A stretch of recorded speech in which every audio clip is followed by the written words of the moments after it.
You've been fasting for weeks, maybe months, and your body looks exactly the same, maybe worse. You're hungrier, foggier, and that stubborn fat around your midsection, it's laughing at you. Here's what nobody in the fasting space wants to admit. The way most people practice intermittent fasting doesn't just fail to work. It actively reprograms your metabolism to store more fat, crash your energy, and accelerate aging. And the 5 mistakes I'm about to walk you through, at least 3 of them, you're making right now. Here's the problem with intermittent fasting content online. It treats fasting like a light switch. Eat, don't eat, lose weight, done. But your body isn't a calculator, it's a pharmacy. And what you do during your fasting window, and more importantly, how you break it, determines whether you're triggering fat oxidation or fat storage. Consider this. A 2023 study in Cell Metabolism showed that people doing identical 16 to 8 fasting protocols had metabolic outcomes that varied by up to 300%. Same window, same calories, wildly different results. The variable wasn't willpower, it was hormonal timing. What most people think is the issue: I'm not fasting long enough, or I'm eating too many calories. What actually is the issue? You're fasting at the wrong biological time, breaking your fast with foods that spike insulin before your body has finished its repair cycle, and flooding your system with cortisol because of how you're structuring your mornings. And here's the part that should concern you. Cortisol dysregulation from poorly timed fasting doesn't just stall fat loss. It accelerates visceral fat accumulation around your organs. The exact fat that drives heart disease, insulin resistance, and cognitive decline. We're going to unpack each mistake, but the third one, the one about what you drink during your fast, that's the one that's probably doing the most silent damage right now. Not wrong as in you eat junk food. Wrong as in the macronutrient sequence of your first meal is biochemically backwards. Most fasters break with carbs, oatmeal, fruit, toast, even healthy smoothie bowls. And here's why that's a problem. After 14 to 16 hours of fasting, your insulin receptors are hypersensitized. That's actually a good thing. It's one of the key benefits of fasting. But when you flood those sensitized receptors with glucose as your first input, you get an exaggerated insulin spike that's up to 40% higher than if you'd eaten that same meal mid-afternoon. That spike doesn't just store fat. It crashes your blood sugar within 90 minutes, triggering brain fog, cravings, and a cortisol response that tells your body something's wrong. Store energy. Conserve. Here's what high performers actually do. They break their fast with a small amount of fat, about 10 to 15 grams, roughly 15 minutes before their full meal. A tablespoon of extra virgin olive oil, half an avocado, a few macadamia nuts. This primes the digestive system, triggers bile release, and creates a gentle insulin curve instead of a spike. It's a 5-minute habit change that fundamentally shifts how your body processes every meal that follows. Every morning, roughly 30 to 45 minutes after you wake up, your body produces a cortisol spike. This is called the CAR, the cortisol awakening response. And it's completely normal. It's your body's ignition system. But here's the problem. When you combine that natural cortisol spike with the stress of not eating, which your body does interpret as a low-level stressor, you compound the cortisol signal. And when cortisol stays elevated past its natural window, roughly the first 90 minutes of your day, it starts doing damage. Specifically, it inhibits something called AMPK, a cellular energy sensor that drives fat oxidation, autophagy, and mitochondrial biogenesis. In plain English, sustained cortisol turns off the exact fat-burning pathways that fasting is supposed to activate. And over months and years, a chronic morning cortisol elevation doesn't just slow fat loss, it thins your prefrontal cortex. That's the part of your brain responsible for decision-making, impulse control, and long-term planning. You're literally shrinking your willpower center. You have two practical options. Option 1, shift your eating window earlier. If you wake at 7, eat by 9 or 10, fast from 3 or 4 p.m. onward. Option 2, do a 5-minute morning protocol.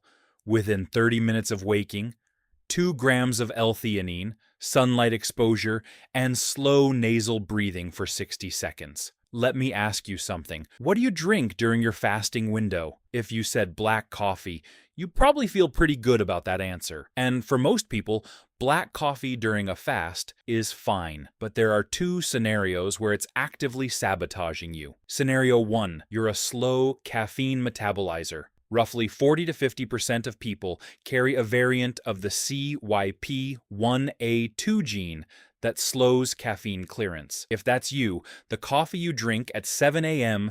is still elevating cortisol at noon, chemically preventing your body from entering deep fat oxidation. Scenario 2, the artificial sweetener trap. A 2024 paper in Nature Neuroscience showed that sucralose and aspartame activate cephalic phase insulin release in about 30% of people. That means your body releases insulin just from tasting sweetness, even with 0 caloric input.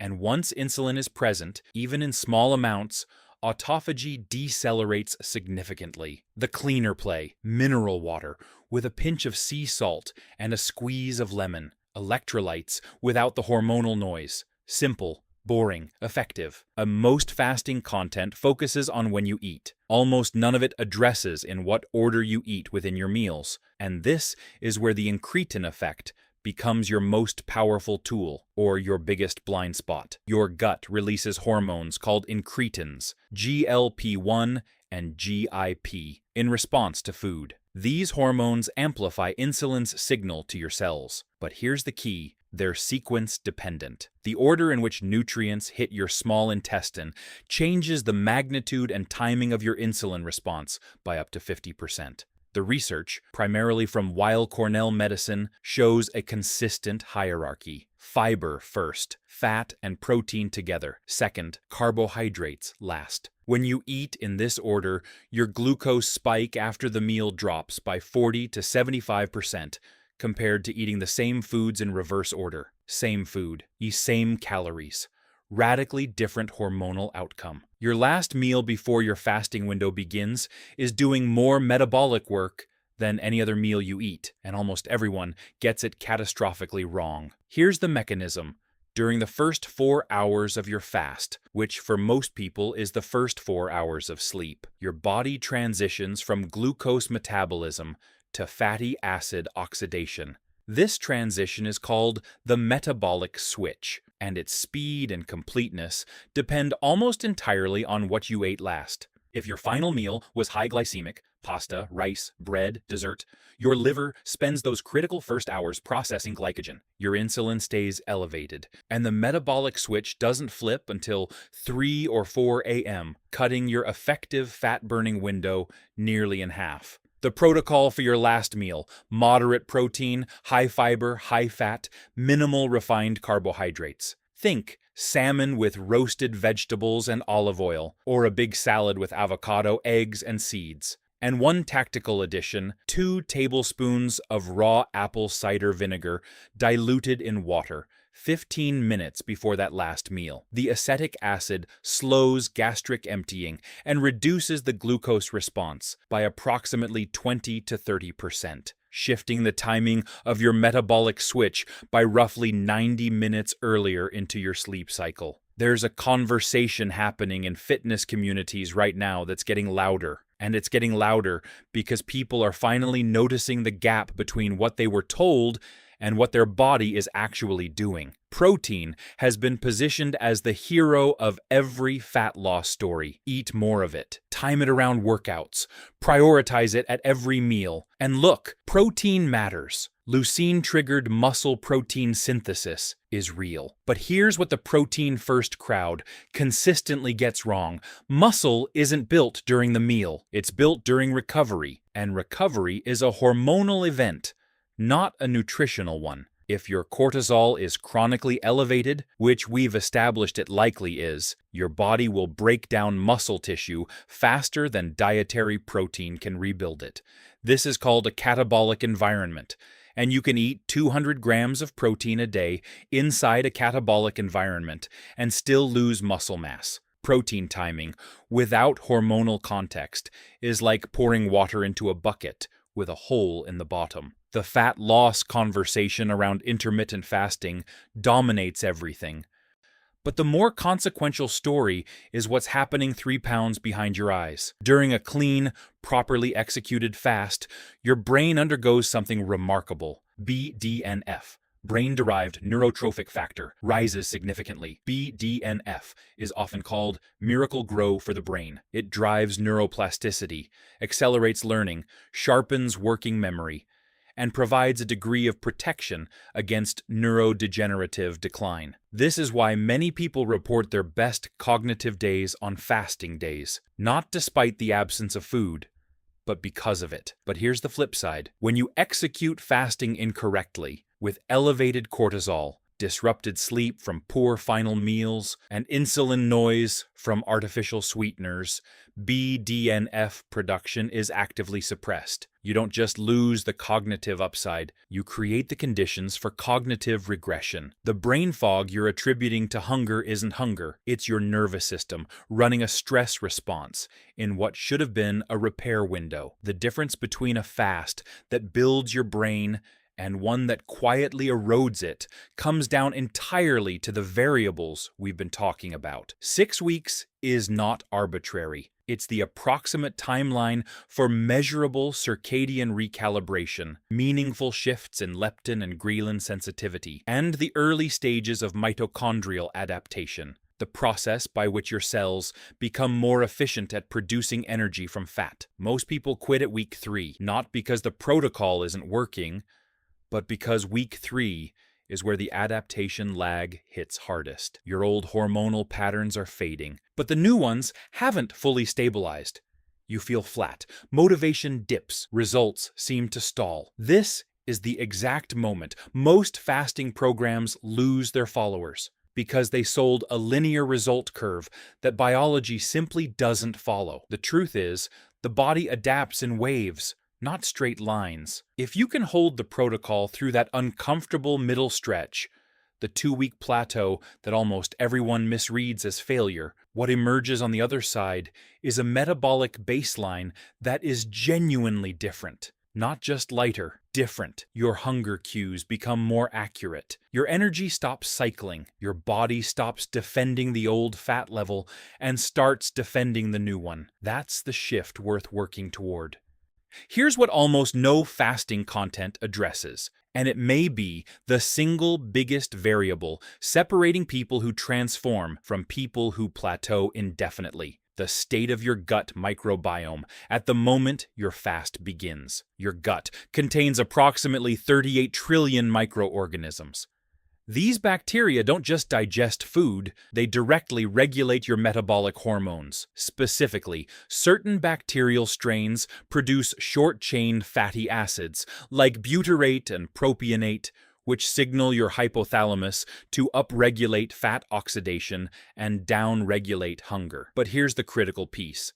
Fasting can either feed or starve these beneficial bacteria, depending entirely on what you ate in the 48 hours before your fasting window. A high-fiber, diverse diet in the days leading into your fast primes your microbiome to survive, and even thrive, during the fasted state.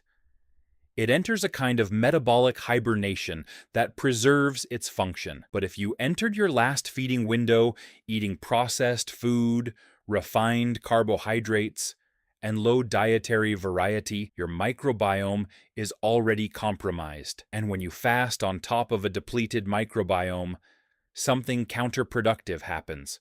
The bacteria begin consuming the intestinal mucus lining for energy. This triggers low-grade intestinal inflammation, which elevates systemic cortisol, impairs insulin sensitivity, and produces exactly the kind of metabolic environment that makes fat loss nearly impossible. This is why two people can follow the identical fasting protocol and experience opposite results. One transforms, one stalls. And the difference isn't discipline, it's microbial ecology. The practical fix is straightforward, but it requires shifting your frame. Think of the 48 hours before your fasting window as the preparation phase, not just a random collection of meals. During that window, prioritize diverse prebiotic fiber: Jerusalem artichoke, green banana, chicory root, garlic, onion. Add fermented foods: kimchi, kefir, raw sauerkraut, to introduce live bacterial diversity. And reduce processed food intake, not because of calories, but because emulsifiers like carboxymethylcellulose and polysorbate 80, found in nearly every packaged food, directly disrupt the mucosal lining that your bacteria depend on. When you enter a fast with a well-fed, diverse microbiome, the bacterial community shifts toward producing more acetate, which your liver converts into ketones faster. Your metabolic switch flips earlier. Your hunger signals stabilize instead of spiking. And the anti-inflammatory compounds your gut produces create the precise hormonal environment that allows every other protocol we've discussed to actually work. You're not just fasting, you're fasting on a prepared system. And that changes everything. So let's bring this together. 5 protocols. Daily level, no complexity. Break your fast with a fat primer, 1 tablespoon of olive oil or half an avocado, 15 minutes before your first full meal. Manage your cortisol window. Either shift your eating window earlier or use the L-theanine plus sunlight protocol within 30 minutes of waking. Audit what you drink during your fast. Drop artificial sweeteners entirely. If coffee makes you anxious, switch to green tea or eliminate caffeine before noon. Eat in the right order: fiber first, fats and protein second, carbohydrates last. Every meal non-negotiable. Redesign your last meal: high fat, moderate protein, low glycemic carbs, and apple cider vinegar 15 minutes before. These aren't hacks. They're not biohacking theater. They're the difference between someone who fasts and someone whose body actually responds to fasting. When you fix these variables and run them consistently for 6 weeks, something happens that goes beyond fat loss. Your circadian biology resyncs. Your hunger hormones recalibrate. Your baseline energy shifts to a level most people haven't felt since their 20s. Your body is listening to everything you do. Make sure you're saying the right things.